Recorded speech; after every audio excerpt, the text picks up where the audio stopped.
Hello, good evening. Welcome to another portion of Text Savvy Talks. I'm Khayce. Partner, are you there?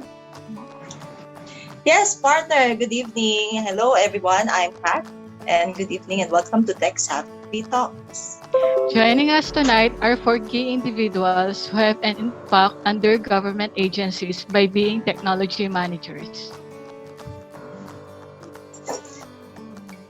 So we will ask their insights about some of the values, the beliefs, and behavioral considerations for high-tech companies that they know that are needed in their respective agencies. Let me introduce you to our first guest, Engineer Ravenal de Jesus from DICT Aurora, Provincial Head of the DICT Aurora. Sir Ravenal, good evening. Engineer, are you there?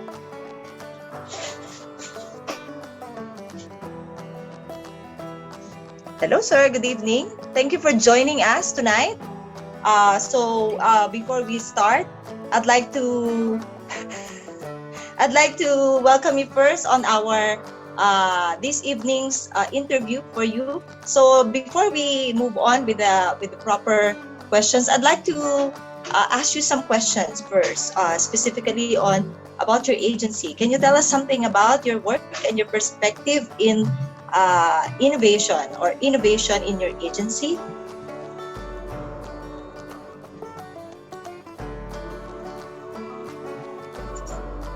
Hi, Katherine. Thank you very much for this invitation. Yours is a concurrent provincial head and section head of the DICT, in which our agency spearheads ICT development both in the city and the countryside. We are the primary government agency in charge for the ICT development in our country. We offer capacity building projects and services as well as infrastructure. In terms of technology and innovation, we spearhead the same as we have to adjust and to embrace the technological changes brought by economic challenges such as this COVID-19 pandemic. On the other hand, prior to the COVID-19 pandemic, we had already offered various services such as rural impact sourcing, digital job training. We capacitate our citizens and we envision the safe and contented Filipino people in which we are gearing towards the global competitiveness. Wow, that's a lot of responsibilities for your agencies. Really, when we talk about innovation, Sir Raps, I know you will agree to what I'm saying. In private sector, we can easily relate innovation in relation to staying ahead in the competition, right? But in public sector, really, it's a different one because government sector is really more on implementing new approaches to handle old problems and issues with the goal of providing.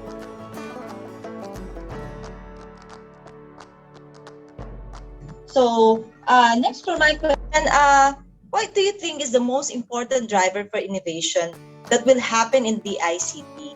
And what do you think is your role as a top manager in maintaining the culture of innovativeness in your agency as well? The keystone in order to achieve what you are asking to me is the openness, being open-minded and strive for excellence. As we have mentioned in our panunumpan ng Lingkod Bayan, sisikapin kong mapaunlad ang aking kaalaman at kasanayan. We, the management of DICT, including myself, because I belong to the mid-management level and a recipient of GCIO scholarship of DICT pursuing MTM in UP, we spearhead, we promote, we advocate the capacity building, not only our citizens but as well as our personnel. We had various challenges, so many challenges, because DICT was created when our agency, namely Telecommunications Office, National Computer Center, were abolished. We had challenges for them to be digitally equipped in order for them to serve as role model to our citizens. And those are challenges, and the demand for ICT skills became skyrocketed during this pandemic. What the DICT management can give to you, to every one of us, various programs, and the MTN or the GCIO scholarship is one of them.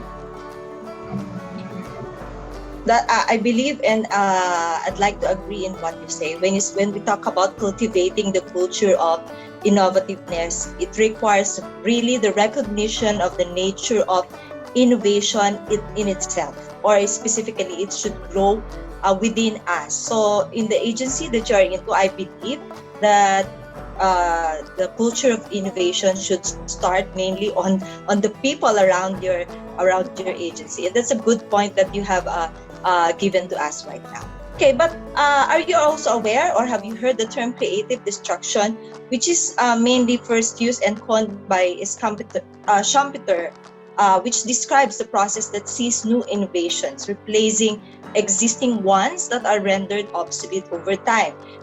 In your organization, how do you exhibit a creative destruction on the different procedures, or on the different guidelines, or the different programs that you have? Okay, nice input, Katherine. The fast-pacing technology gives not only opportunities but as well as challenges. What are those challenges? The creative destruction itself. Why?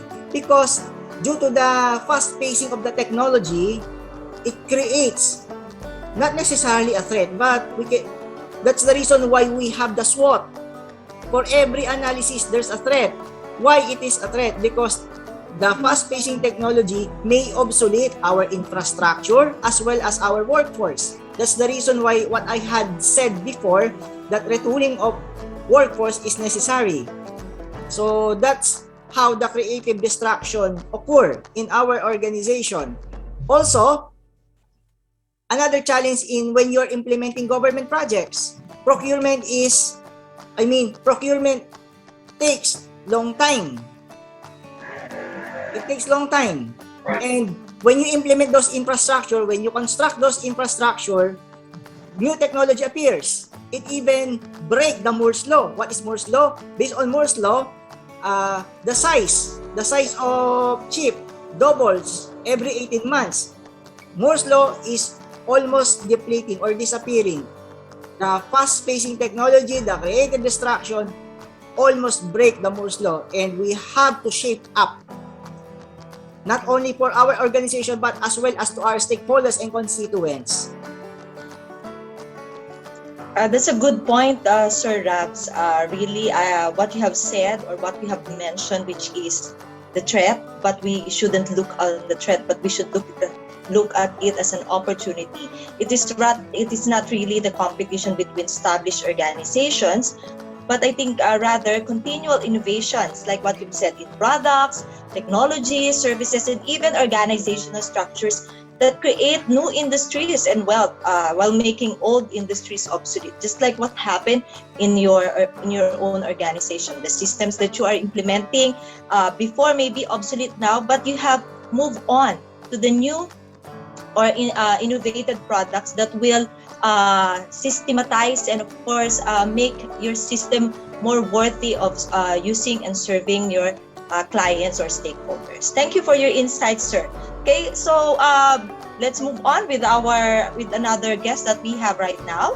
We would like to welcome also one of our guests from the LGU City of General Trias, Mr. Christopher Custodio, the IT head of LGU City of General Trias. Good evening, sir.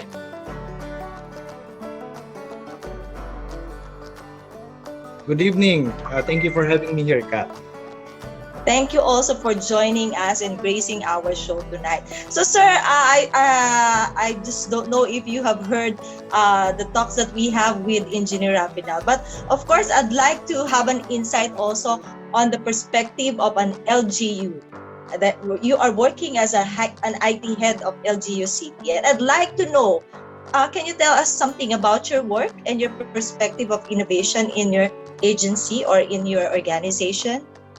My work in the city of General Trias is to research, develop, and to manage the database system and facilitate its sustainability. We develop and we provide support in the enhancement of software application system to reduce operating time and to improve the efficiency of every offices in the LGU, and to the maintenance of the security and keeping the confidential or of their sensitive data and information. We also provide support in the development and digitalization of all the processes of every office's automation. Innovation in a government agency provides a way to have more responsive to change and to respond to the future rather than the past. Innovation in government is about finding new ways to impact the lives of citizens and new approaches to activating them as part of to shape the future.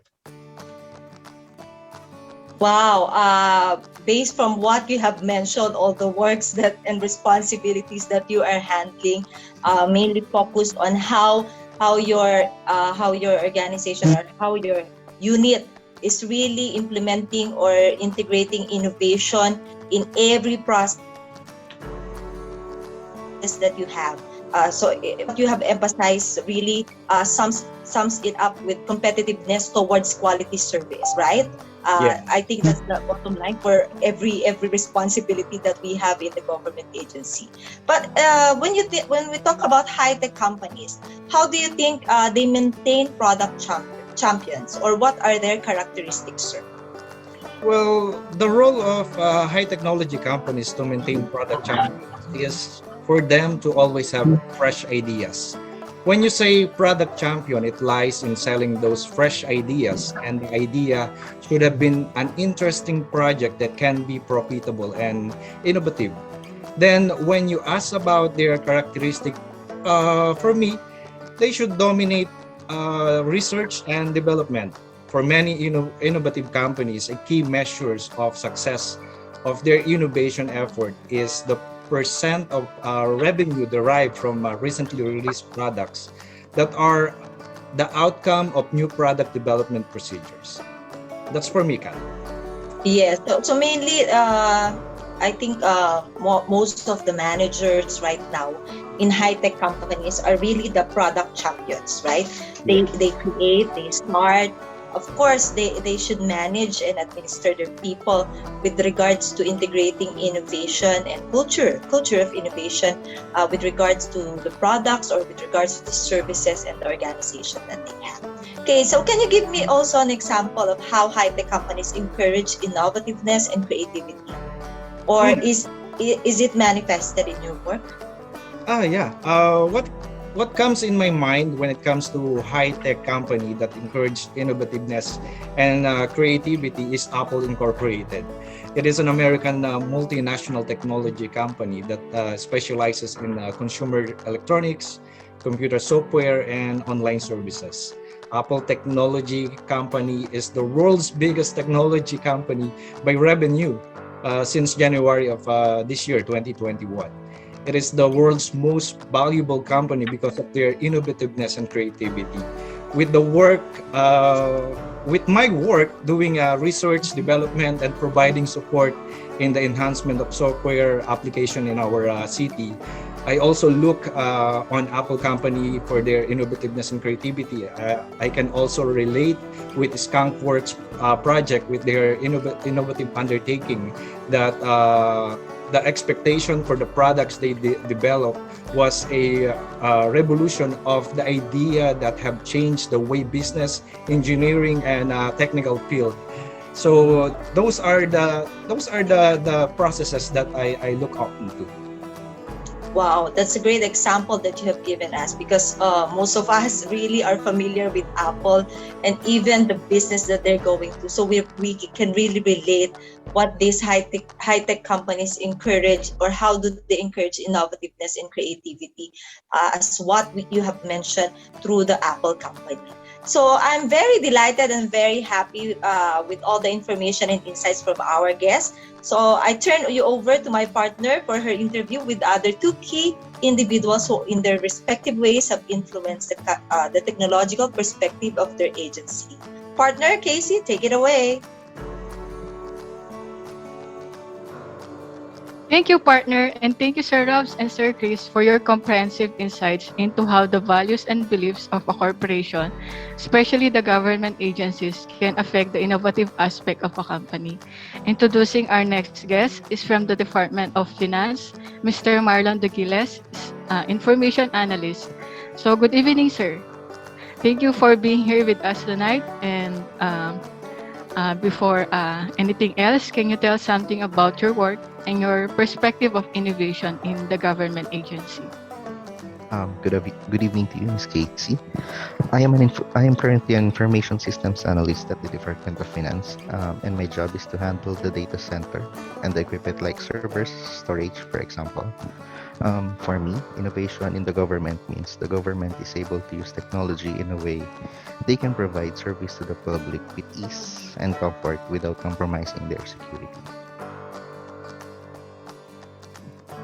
Thank you for your insight, Sir Marlon. No, I like what you said that technology should provide ease and comfort to the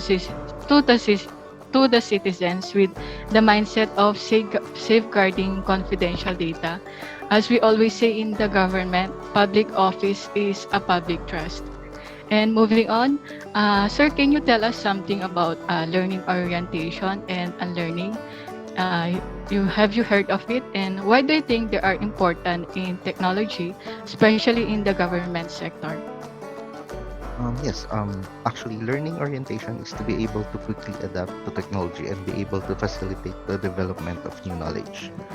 While the unlearning orientation is the process of identifying knowledge and assumptions that are the basis for strategy, testing them for their validity, discarding those that have become a barriers to proactive change. It is important to us, especially as a government agency, to quickly adapt to technology, since technology is constantly evolving. Other than adapting to new technology, we should also aside the old and traditional ways that we do things so we can serve the public efficiently. Actually, that's a good point, sir. No, that no matter what organization you are in, be it in the government agency or in the private sector, there is a need to adapt to technology. Even though we know that organization can influence when decision structure and in the interview, I think there's a need to emphasize that all organizations must pursue the process of learning in order to adapt to the evolution of technology and innovation, and to think that we are in a changing and unstable technological environment. And for the learning process, it is also important because when we learn something for the first time, it might be different when they are now. So this makes us more receptive to knowledge and more disciplined when learning. And moving on to our next question, how do you think your agency can stimulate corporate imagination? Our enterprise systems development division can be a good example of a corporate imagination. By engaging by engaging in corporate imagination, they develop systems, applications that enhance our existing systems, or they develop the new ones that are usually user-friendly to its user, which in turn enables them to do their work smoothly and provide fast transactions to the public. Okay. That's all.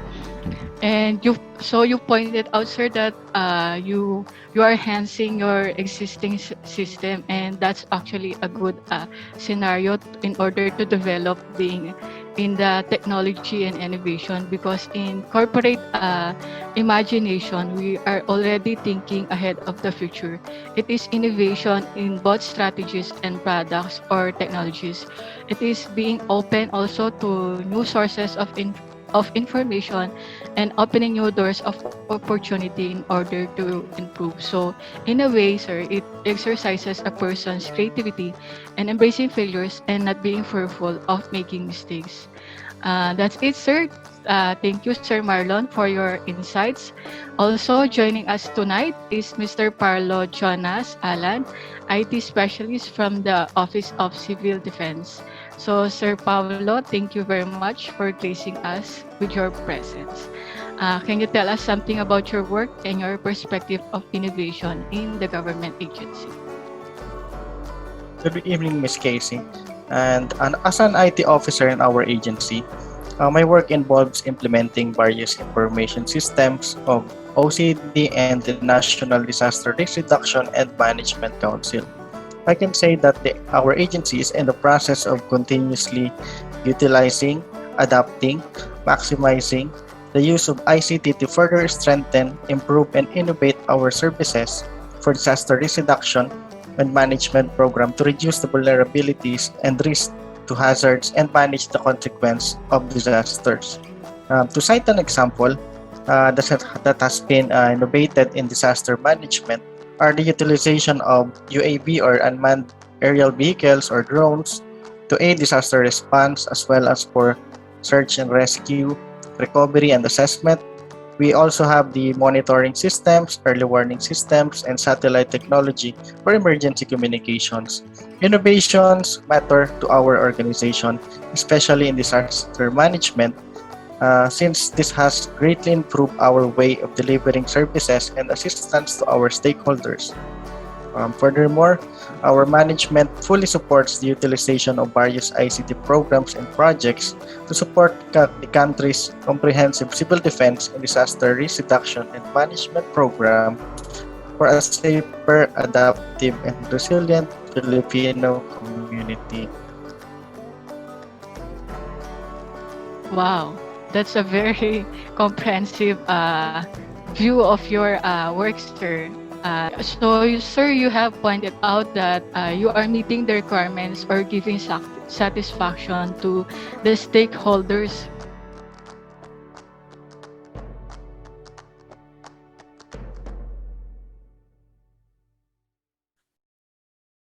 And moving forward, what do you think is the relationship between risk tolerance and a company's culture of innovativeness, especially in government sector? For me, the relationship between risk tolerance and the company's culture of innovativeness is that there are some organizations or agencies that are contented with their existing processes and strategies, or this what we call status quo thinking of the top management, which holds back their organization in exploring or adopting new strategies, processes, and tools that can lead to the organization's improvement and success. There is always risk, but all risks can be managed and reduced. There is so much potential in innovation when it is applied properly. I like what you mentioned, sir, no, that taking risks is part of a successful company, and I believe every organization must be willing to accept risk while pursuing its objectives and before any action is determined. And lastly, sir, how do you think a government agency can maximize the use of a compensation system to facilitate innovativeness? Currently, the government provides or grants the what we call performance-based bonus or the PBB to eligible agencies to strengthen the effectiveness of the system to help agencies achieve the mission-critical objectives and expected outcomes of the government. Because of this compensation, agencies became more creative, innovative in delivering their services. Part of the PBB requirement is that agencies must be an ISO certified. Yung mga processes nila ay na-streamline, mas nagiging client-focused, and this paved way para mag-adapt and gumamit ng innovative technologies and solutions like automation systems, information systems, knowledge management systems, online services. Hindi lang sila na-compensate, their services were also greatly and significantly improved. And recently, the Philippines claimed the 51st spot out of the 132 economies in the Global Innovation Index 2021 report. This is based on the latest report last September 2021 from rank 54 last 2019 despite the pandemic. This was published by the World Intellectual Property Organization, or the WIPO, specialized agency of the United Nations. Thank you, Sir Pao, for your insight. And actually, that's true, sir, that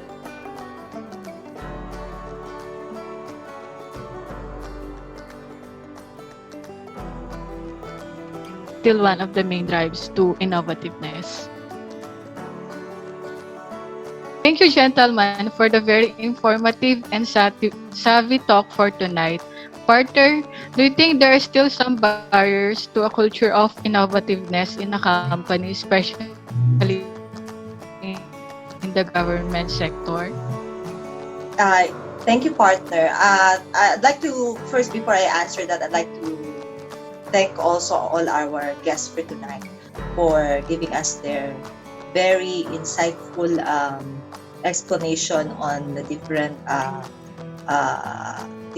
perspective that they have, especially when it comes to their agency. I believe there are many obstacles in maintaining a culture of innovativeness, and from what we have learned from our guests, one of it would be the core rigidities, and I believe most of them a while ago have mentioned to us that core rigidities are like straitjackets that inhibits a firm from being innovative. It can be the cultural norms of the firm, or even the preferences of existing technology that they have, or existing products or systems that they have, or models that they are using, or even status or hierarchies that give preference to, let's say, technical engineers over marketers. So I think these are some of those obstacles and challenges that even high-tech companies as well as government agencies are facing when it comes to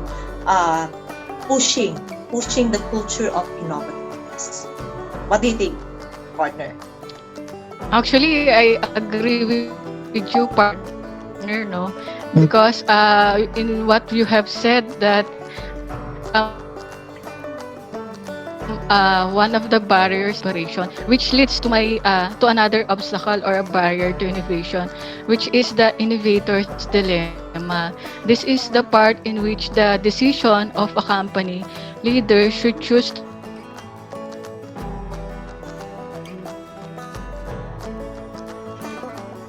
to switch toward disruptive technologies. We are choosing between sustaining innovation. It mainly focuses on the current market, whereas in the disruptive innovation, it focuses on the future of the products, of the technologies. So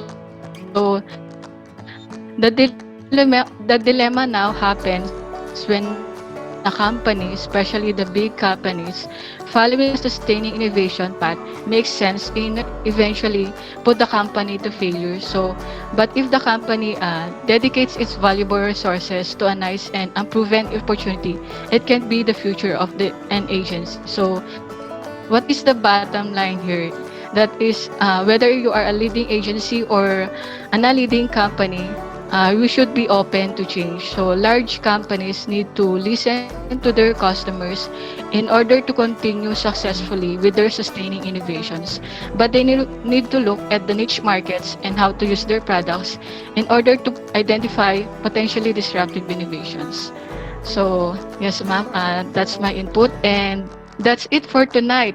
Thank you all for listening. Thank you to all our guests for imparting your knowledge and sharing your experiences with us. Yes, thank you, partner.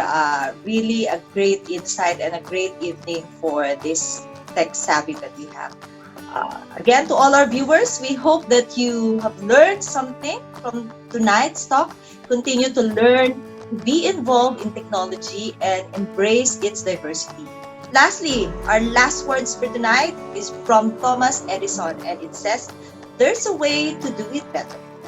Find it. In the end, let's be tech savvy." See you again next time. Good evening.